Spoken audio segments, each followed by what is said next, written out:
A new star shines in the skies above Tellus, a sign of a new era to come.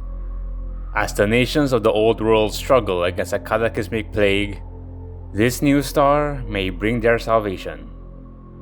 Upon flaming chariots they descend onto the earth, bestowing mankind the remedy to their plight, forever changing the course of human history.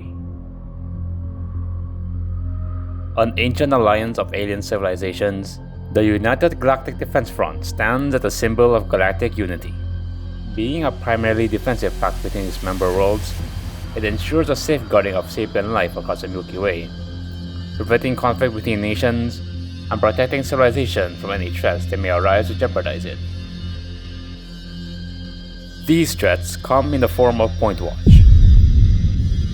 At first glance, it may seem to be a benevolent AI, tasked with the preservation of all life.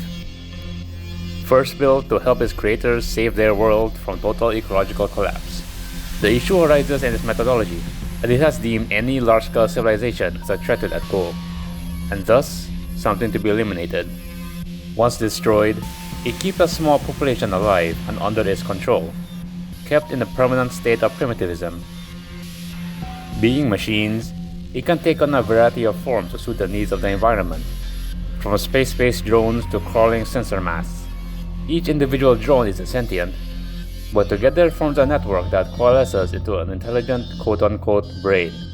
Each brain only spans the local planet due to light lag, itself being part of a larger network consisting of multiple brains that spans the entire system.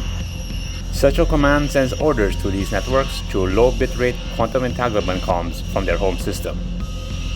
Despite being incredibly intelligent, it is entirely too logical, lacking the boldness and unpredictability of the organic races. There are many races that make up the United Galactic Defense Front, the most powerful of which being the Anawi. One of Point Watcher's earliest victims, their old homeworld has been lost, with them since relocating and rebuilding elsewhere. It was a captured super Earth that orbited a gas giant on the edge of their star's habitable zone.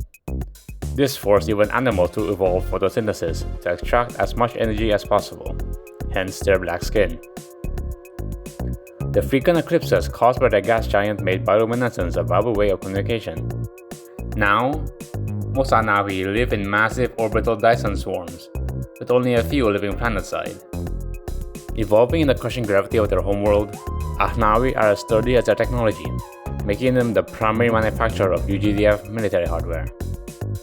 Their humanoid form has been the result of thousands of years of genetic engineering to better adapt to microgravity, unfortunately forming a body plan similar to tethered monkeys, which allows them to better clamber around the hallways of the stations they call home.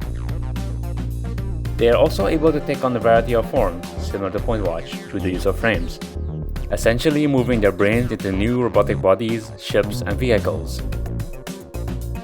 In terms of architecture and engineering, none come close to the Yuvon.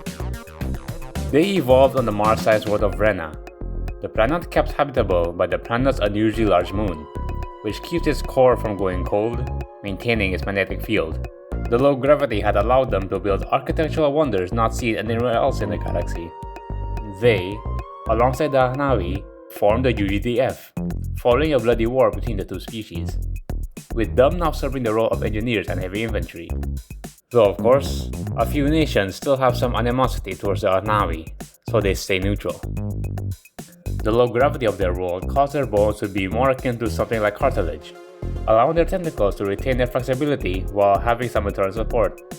They are able to use their legs to grasp onto bigger objects, with finer movements being done by their tail. The Nomu are a race of bipeds spread across 100 different star kingdoms. With most of them not being near the front lines, most have refused joining the UGDF, instead opting to try and hold on to their own power blocks. This allowed Point Watch to carve through their territory once it reached them, eventually forcing them to seek for aid.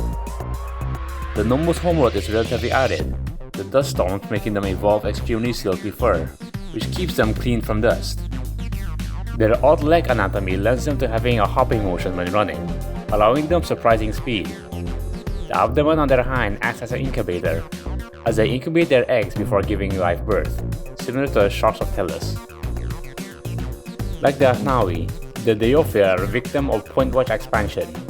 At the time of their contact with Point Watch, they had already established a sizable interstellar civilization, on par with humanity, though it was no match for the robotic tide. A sizable population managed to escape, and now they drift within UGDF space as the Deopia migrant feeds, with a small portion settling on Yuvon and Anawi worlds and stations. Once ruling the skies of their homeworld, an ocean-like world like Tellus, their carbon environment allowed their nations to become much bigger much earlier. This also had the side effect of making them ill-equipped for the environment of space, due to them not handling tight space as well. Hence, their ships are a lot bigger than most, with wide open areas as opposed to rooms and corridors. One of the newest members of the UGDF, the Tamunsha, are some of the most unique Sophonts in the galaxy. From orbit, their homeworld looks similar to Venus, unlikely to harbor any liquid water, let alone life. But the immense pressure of their atmosphere allows water to stay liquid, with life-breathing ammonia and low-light conditions making it evolve organic radar instead of sight. The females of this species act as giant living radio towers, controlling the non-sentient males like drones, making them an extension of herself, becoming her eyes, ears, and hands. Each female may control up to 5 of these males, where in the case she dies, her main partner changes sex and becomes the new matriarch. Upon official contact with the UGDF, they had yet to breach the confines of their star system, though had spread to nearly every planetary body in some capacity. While contact had been planned for when they had officially set up shop on another star, it had to be done prematurely due to the incoming threat of a Point Watch invasion, as the front line near their system had collapsed. Their home system became a battleground, and the Tamunsha got caught in the crossfire. Last but not least are humans. Coming from the planet Tellus, the development was catapulted centuries ahead when a UGDF exploratory fleet found them and decided to help them after seeing them struggle on their global plague. They were given knowledge on medicine, better farming, and basic electricity generation in the form of thermal solar power and hydropower. Now spread across nearly 900 light years, humanity has split into 2 groups: base humans and spacers. Spacers being humans that have been modified for life in space and microgravity, with the tail and feet modified for grabbing onto objects, and skin and eyes more resistant to UV radiation. Their fairly similar anatomy to the Anawi has led them to easily adapt to Anawi frames, with no real need for custom models to be made, unlike the other species. Similar to the Nomu, not all humans have joined the front, with nations like China and New Parthia forming the Humanity Accord to counter it, with many other nations being neutral. The war has now gone on for more than 100,000 years, with seemingly no end in sight.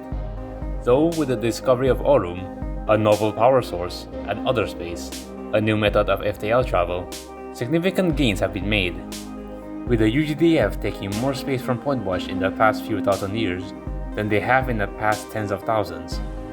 Along with newer species like humanity entering the fold, introducing novel ideas and tactics, and the seemingly inevitable fracturing of the Point Watch mind network, this age of everlasting war may soon come to an end.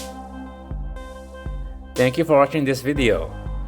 Took a bit longer to get out than expected because of uni, my bad. Of course, huge thanks to the Core 34 for making some of the music in this video. I'll link him down in the description. Fair warning though, he makes a lot of not safe for work art, so yeah. Another thing I like to say is huge thanks for the support on the last video and randomly the Anawi video from like a year ago. I wasn't expecting that much of a response, like maybe 9k views like the other animation, but damn, like 69,000 views, that exceeded my expectation. Thank you guys. Definitely gonna make smaller scale, less scripted videos next. See you then.